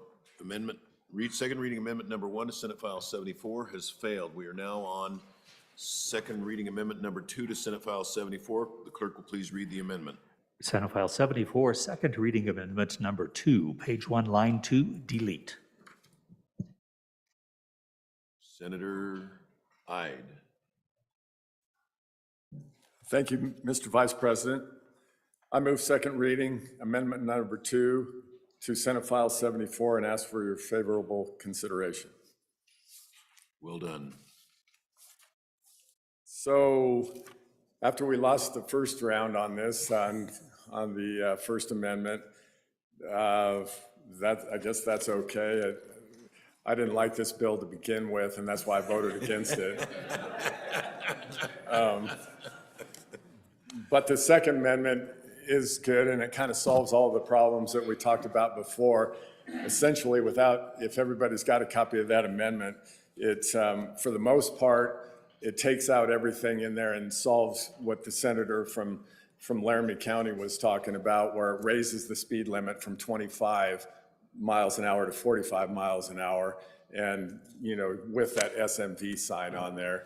And so, like I said before, I asked some of the legal guys that were at the committee meeting, some of the law enforcement, and they said they've never given a ticket, at least in Laramie County, on going over 25 miles an hour. But if these are good changes, and I would be in favor of the bill if we got these changes. That First Amendment, I still think we should have that in there. But do you want me to go through this? Is that what I should do on this amendment? Is that, or do you want to just read what we're going on? So essentially what it does in here is it puts in, as you can read on there, this page 1 after line 13, it adds D and E, which references that 25 miles an hour to 45 miles an hour. And that's essentially what that does there. Line 2, or page 2, line 3, reinsert all the stricken language.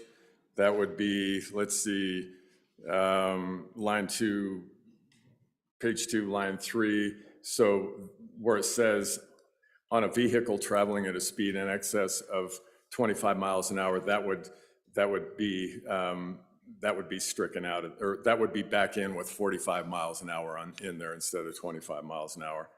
And then after that, page 2, line 7, I guess I got ahead of myself there. That would be, and delete and speed identification symbol. And I think what that does there is essentially the manufacturers are going to put those speed identification symbols on it when they sell it for manufacturing. And there's really no state law other than the SMV signs on the maximum miles per hour that you can go. And then after that, effectively, we're just striking on page 2 all the way 12 through 23. And then on page 3, strike the whole page there, 1 through 23. And the same thing on page 4, basically taking everything out. So with that, I'll stand for any questions. Discussion. Where are you here? Senator Driscoll. Well done, Senator. If you can't stand for the First Amendment, you should for the Second. Further discussion. Oh, there you are, Senator Larson, sorry. Mr. Vice President, thank you. I'm in favor of the bill, but definitely not in favor of this amendment. I did do a handout, I think it's on your desk, so everybody can kind of look and see what the new tractors and new equipment comes out with. They have the obvious orange triangle there with the red around it, and then they'll have marked on there what that speed of that vehicle could go or that equipment. Now this one's showing 25, but it could go up to 45 with the bill that we have. And I think that this clarifies to everyone when they're coming up behind it, how fast that vehicle can go. But everybody's used to what a triangle means. And I sure hope we don't change. So I don't know on the amendment. Further discussion. Senator Rothfuss. Thank you, Mr. Vice President. You know, Mr. Vice President, I have some concerns that this is an interim committee bill that went through the off-season vetting process and came to us as we see it, largely with maybe a minor tweak. The amendment as proposed, I think, is a fundamental change in the way it is all done and throws out a lot of the provisions and work that relate to kind of the modernization as well as the specific requirements for post-2023. It seems, if I'm understanding the amendment correctly, that basically the bill goes away and it's just replaced with switching 25 to 45 in a few places and eliminating the speed identification symbol requirement entirely. So, Mr. Vice President, as I see it, it's no longer really a modernization, but a change from 25 to 45 on what constitutes a slow-moving vehicle, which once again, I don't think is really consistent with the safety interests that are being expressed. A question I have, as I understand it, is I think this would make everybody with any vehicle, any farm-related vehicle, a farm tractor and self-propelled farm vehicle, that didn't previously have a requirement, we'll say it was capped out at 40 miles per hour, there was no prior requirement. I believe this would institute a new bureaucratic requirement to put a slow-moving vehicle sign on it where they didn't have one before. And I guess my question is, for that previous vehicle, would they still have to, under the new statutes, or because they were produced before 2023, would they not have to, and they'd effectively be grandfathered under the original bill without the amendment? I don't know if I clarified that quite right. I'm just trying to learn if an existing 40-mile-per-hour tractor under the original bill as drafted would need a new sign, or if it only would after passage of the amendment. For discussion, Senator Hicks. So, Mr. Chairman, to see if I can answer a few questions. One of the necessities this is because it's the new tractors, not the old tractors that go faster than 25 miles an hour. In fact, I'm not aware of any old tractors that go faster than 25. So it doesn't change anything for those old ones. They still have a slow-moving sign. This is to look forward and say as these things, and primarily they're not tractors, they're going to be other farm implements like sprayers and things that you see out there, but you potentially could have a tractor that maybe goes a little faster. So the answer is it doesn't change anything for the old tractors. They can't go faster than 25 anyway. You know, I appreciate the hard work of the Joint Agricultural Committee. They took this up, they looked at it, they took all the testimony, and they put a bill together, and it's before us here, and no different than any other bill. As we all know, the more eyes you get on it, the better legislation that you often craft. Every bill that's got an amendment is because somebody had new eyes and said, did you consider this or think about that? And so this is the process that we have. It's not designed by any means to repudiate the work of any committee. It's just to say there's new eyes looking at this subject, and consequently, these are things that the new members of the Ag Committee have looked at and said, what do we do with the green books? We write laws, folks. And when you go from a 4 or 5 page bill and you can condense that down and consolidate into something that's easily to read and understand, we should never pass a law that the average layperson can't pick up and read it and understand it. And that's what we tried to do with this in the Joint Ag Committee, is make something that's simple, easy, and enforceable. Now, whether we hit the mark or not, Mr. Vice President, I don't know. That's what we're trying to do. I just look at this and say, this is a very complicated law the way it is because it's retrospective and prospective. This is looking back and looking forward. Can we do a blanket law that covers both of those scenarios? And that's after consulting with some of the equipment dealers around the state of Wyoming. They said they're not aware of any equipment that goes faster than 45. We all recognize the emblem. It's slow down. It's a slow-moving vehicle. With regards to the posting of the decal on there, it won't change that because that's the manufacturer that will put that on there.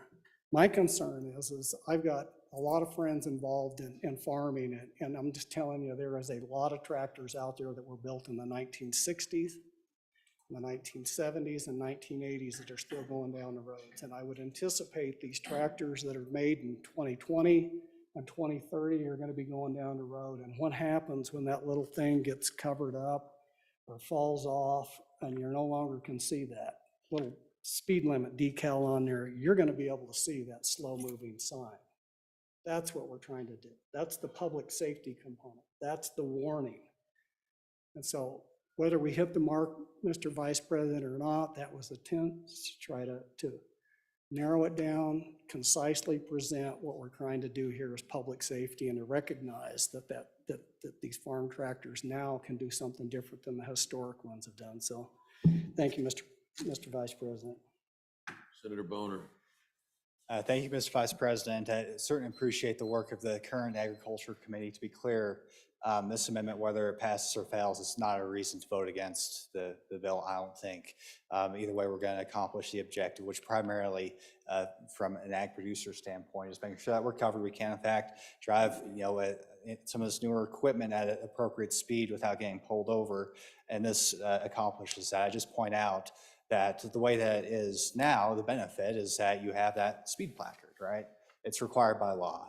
And there is a huge difference between an older tractor that maybe goes 10 miles an hour and a sprayer that maybe goes up to 45 miles an hour. But I just point out that, those placards are there. They're going to be there. They're from the manufacturer. They're probably going to be on the back of those newer implements, whether it's in law or not. And so I imagine that the benefit of having it the current way would be met even if we pass this amendment here. I just think about how this might play out on the ground because that placard is still going to be present.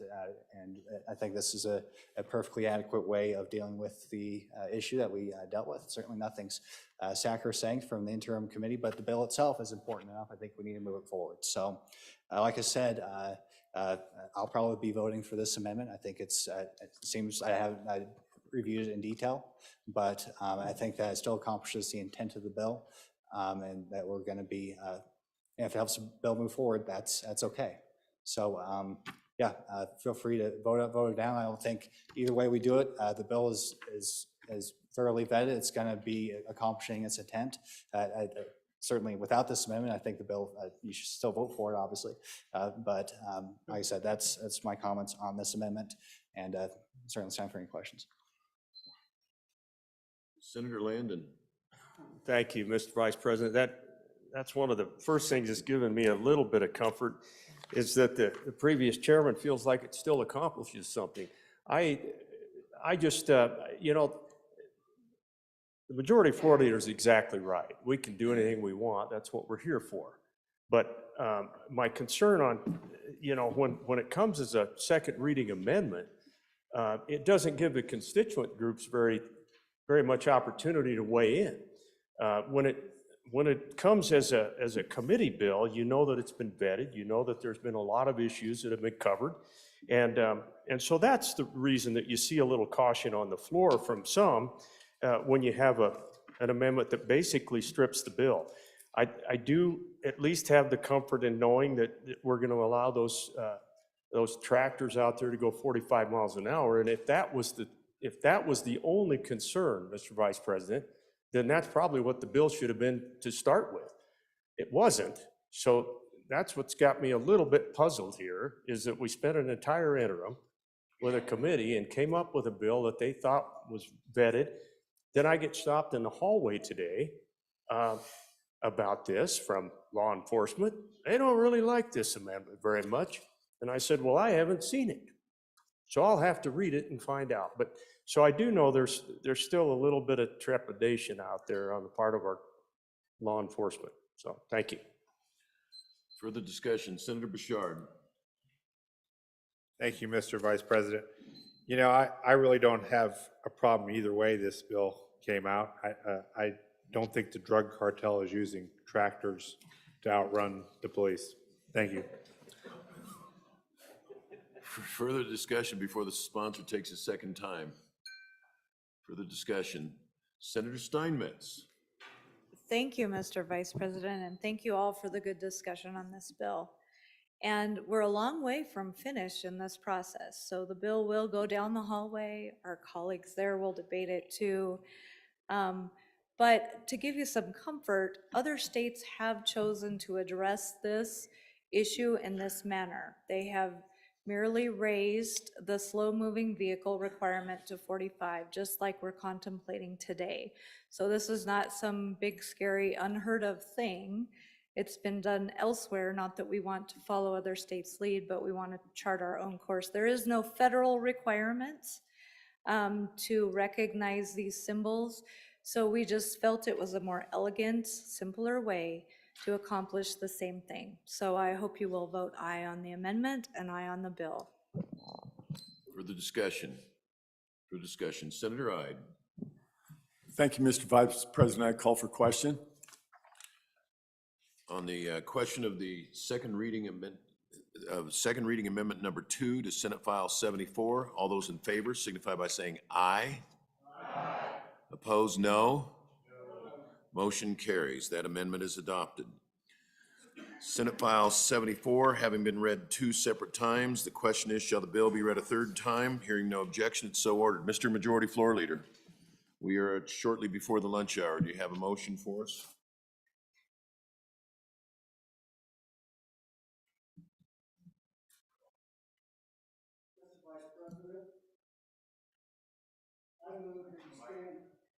Please. Mr. Vice President, I move that we stand in recess until 2 p.m. Any announcements? Any announcements? Senator Larson.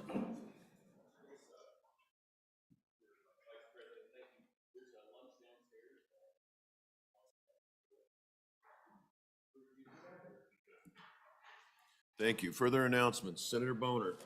Oh, boy.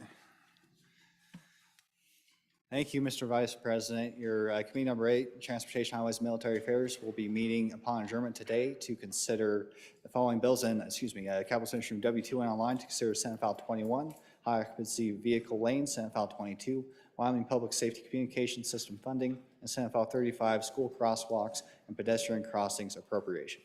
Senator Case. Thank you, Mr. Vice President. Your Committee Number 7 will meet tomorrow morning. Note the time, it's 7:30 in W110 and online. We'll take up the following bills. Senate File 3, Retail Liquor License Fees. Senate File 13, Bar and Grill Liquor License Amendments. Senate File 12, Tavern and Entertainment License, Liquor License. Senate File 75, Decentralized Autonomous Organizations Amendments, if time permits. Senate File 76, Wyoming Digital Asset Registration Act, also if time permits. Those are all committee bills, and we are starting half hour early, 7:30 downstairs. Thank you.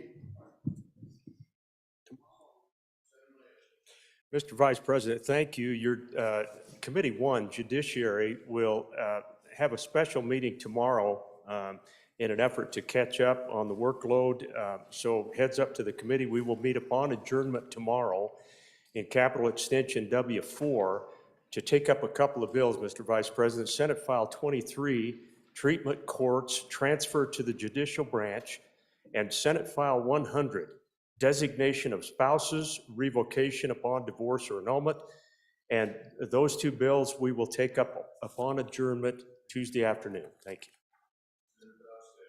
Thank you, Mr. Vice President. Your Committee Number 9, Minerals, will meet upon the noon recess now in Room 4 to consider Senate Joint Resolution 4, phasing out new electric vehicle sales by 2035.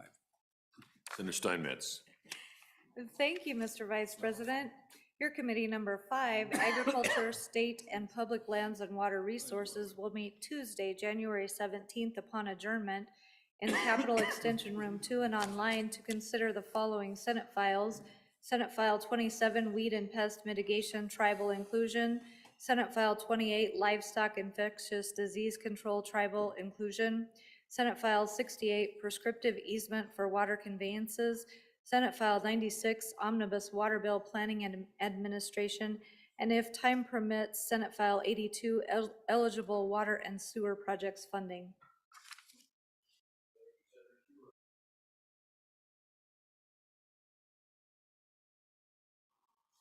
Thank you, Mr. Vice President. Senate Travel Committee, the Travel, Recreation, Wildlife, and Cultural Resources Committee Number 6 will meet tomorrow at 8 o'clock. We will take a look at Senate File 56, prohibiting travel across private land for hunting purposes, and Senate File 88, hunting licenses weighted bonus point system. Thank you. Privilege of the floor, Mr. Chairman. Thank you, Mr. Chairman. Good senators, you have directly in front of you wonderful Cheyenne community leaders, Mick and Margie Finnegan, who have done so much for Laramie County. A warm Senate welcome to the Finnegans, if you would.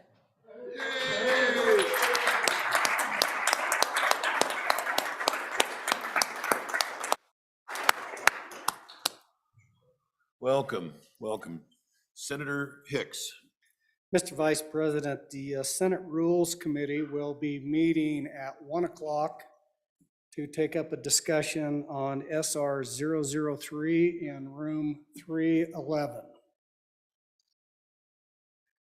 Senator Beitman. Thank you, Mr. Vice President.